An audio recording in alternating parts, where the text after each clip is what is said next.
딱 맡았을 때 민트 향이라든지 그런 향기가 되게 매력적이었었거든요.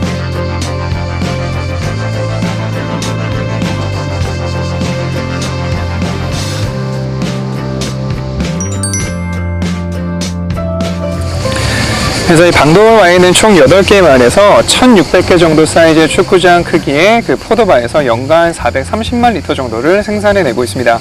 근데 이렇게 수치로 말씀드리게 되면 생산량이 엄청나게 많을 것 같긴 하지만 실제로는 프랑스 와인 총 생산량의 0.3%밖에 되지 않는 수치입니다. 되게 미비하죠. 근데 프랑스 내에서는 가장 유명한 와인 산지 중에 하나이기도 합니다. 이 지역이 되게 특별한 이유가 뭐냐면은 사용하고 있는 포도 품종 때문이라고 보시면 될 것 같아요. 포도 품종이 바로 무르베르드라는 포도 품종입니다. 포도 품종의 역사를 보게 되면 가장 오래되기도 했고요. 그리고 기후적으로 보게 되면 상당히 건조하고 그리고 햇살이 정말로 강하게 내리쬐게 되는 지역에서 생산이 가능해요. 그렇다 보니 지중해 근처에서 많이 재배가 되고 있습니다. 방돌이라는 지역이 바로 지중해 근처에 있는 마을이거든요. 그래서 지금 제 뒤에 보시게 되면은 해변가에 휴가철을 맞아서 프랑스인들이 나와서 그 해수욕하고 있는 모습을 보실 수가 있을 겁니다. 제가 지금 방돌 그 지역에 와 있거든요.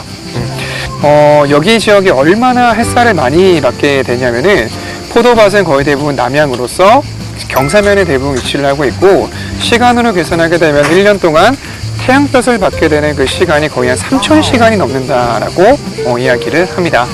그리고 이 포도는 포도막 형성이 되게 두껍게 되고요. 그리고 포도가 익는 속도가 되게 느리기 때문에 와인 생산자들 같은 경우에는 세심한 양조 기법을 써서 그리고 시간과 싸우게 되면서 와인을 만들어내다 보니 상당히 다루기가 까다로운 포도 품종이 바로 무르베르드라는 포도 품종이라고 해요.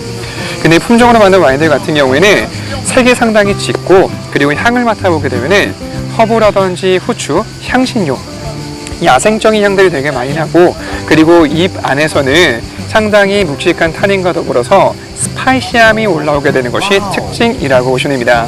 그래서 이렇게 개성이 강하다 보니까 그리고 다루기가 힘들다 보니까는 보통은 이 무르베르드라는 포도 품종을 다른 포도들과 섞어가지고 와인을 많이 만들거든요. 그래서 보통은 조연의 역할을 많이 하는 것이 이 무르베르드라는 포도 품종입니다. 근데 프랑스 내에서 유일하게 이 무르베르드 포도 품종이 주연 역할을 하고 있는 곳이 있습니다. 그곳이 바로 이 방돌 지역의 와인입니다. 그래서 좀 특별한 이유 중에 하나가 되는 거죠. 그래서 지금 여기 해변가 근처에 방돌 와인을 소개하고 있는 그 전시관이 따로 있다고 해요. 그래서 한번 이동해서 한번 시음도 가능하다고 하니까 마셔보기도 하고 마음에 드는 게 있으면 한번 구매도 해보도록 하겠습니다. 한번 같이 이동해 보실까요? 10시부터 오후 1시 점심시간 가지고 난 다음에 오후 3시부터 7시까지 하네요. 여기 해안가도 되게 예쁘고 하니까 혹시 나중에 프랑스 여행 오시는 분들은 한번 들려보셔도 진짜 좋을 것 같아요. 한번 들어가 볼게요.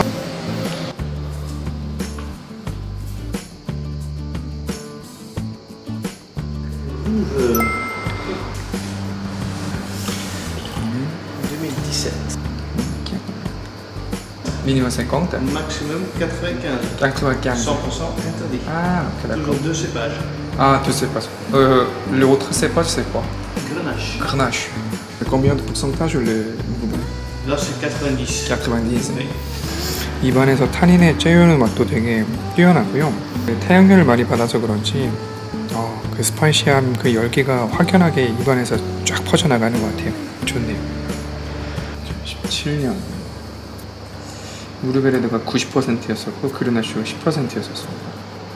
2016, un petit peu plus moderne. Oui.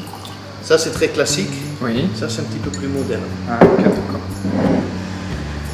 첫 번째 시음했었던 와인은 조금 클래식한 스타일의 와인이었었고요. 그리고 좀 두 번째로 시음하는 것은 좀 현대적인 모던한 스타일이라고 해요. 그래서 딱 향만 맡아봐도 코에서 느껴진 향 자체가 되게 좀 더 프루티한 향이 좀 더 강합니다. 첫 번째 와인은 진짜 스파이시한 맛이 되게 튀었었거든요. 화한 느낌이 들었는데 이건 스파이시하기도 하지만은 있고 밸런스를 되게 잘 갖춘 것 같아요. 되게 맛있네요. Parce que c'est un bois un petit peu plus récent. Ah, Et donc d'accord. plus de fruits. 16 et 2019, c'était comment? Très bon. Les deux aussi. Et 2 millésimes qu'on peut déjà boire jeune. Oui. Parce que normalement, il faut attendre très longtemps parce Oui. qu'au début, c'est très tannique, très Oui. astringent. Oui. Là, 16 et 17, ça s'ouvre beaucoup plus rapidement. Les tanins plus fondus. C'est combien de pourcentage le Mourvèdre? Là, c'est 70. 70. 이건 70%네요. Donc c'est pour ça c'est plus facile à voir, je pense. 첫 번째 와인은 그 무르베르드가 90%였었고 이건 70%이다 보니까 훨씬 더 부드럽고 훨씬 더 좀 마시기가 쉽다라고 할까요? Vous goûtez encore un ou deux? 두. s'il vous plaît. Alors, 하나 더 마실래? 두 개 더 마실래? 그래서 두 개 더 마신다고 했습니다.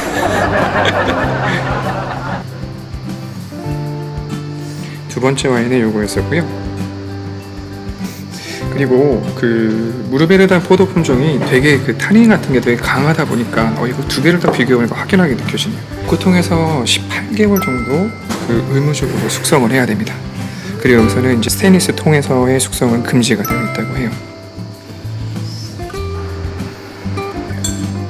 ça, c'est un tout petit domaine, Oui. 1 hectare. 안 했다. C'est 90% de Mourvèdre. 이것도 90% 정도 무르베르드가 들어갔다고 해요. 근데 처음에 향기를 딱 맡았을 때 민트 향이라든지 그런 향기가 되게 매력적이었었거든요. 그래서 무르베르드가 조금 그 퍼센트가 작을 수도 있겠다라고 생각하고 입에 먹어봤는데 입에 안에서 스파이시 향이 되게 강하더라고요. 그래서 좀 헷갈렸는데 물어보니까 90%가 들어갔다고 하네요. 포도밭을 딱 그 축구장 하나 1헥타를 갖고 있다고 합니다. 되게 그 소량으로 생산하고 있는 도메니라고 보시면 될 것 같아요. 2017년산이고요. 진짜 괜찮죠. 그러니까 이런 와인은 절대로 수출이 될 수가 없죠. 이런 와인 한국에서 드셔보실 수 있으면 진짜 좋을 텐데.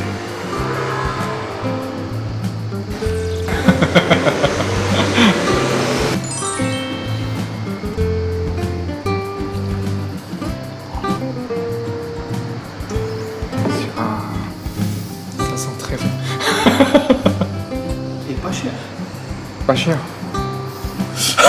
Ça combien?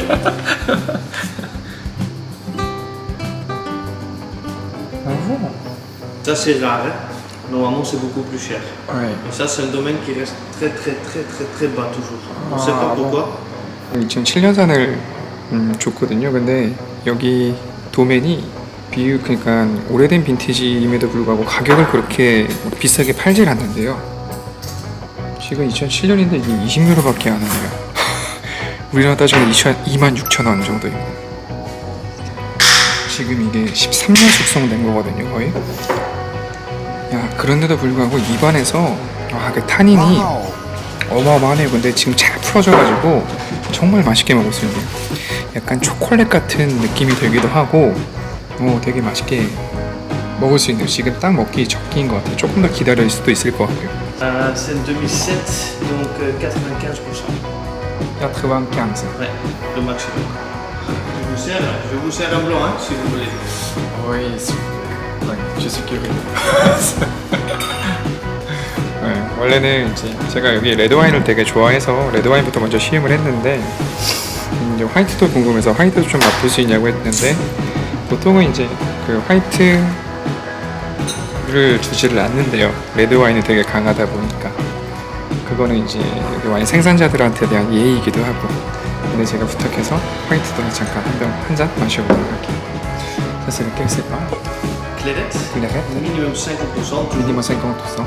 uni blanc Uni blanc. et un peu de Bourgogne qui nous colle. 화이트 와인은 시원하게 가볍게 즐길 수 있는 스타일의 와인인 것 같았어요. Ça va? Ça me 19 euros. si vous voulez. 자, 지금 시음을 하고 바깥으로 나와봤는데요.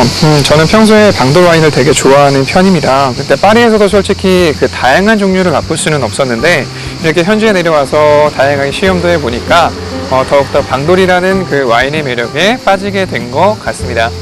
그래서 이 방돌 와인이 갖고 있는 풍부한 타닌과 강한 맛과 향은요, 강하고 절제되어 있는 붓터치로서 자신만의 개성을 가지고 그림을 그려나갔었던 세잔과 참 닮아 있는 것 같습니다.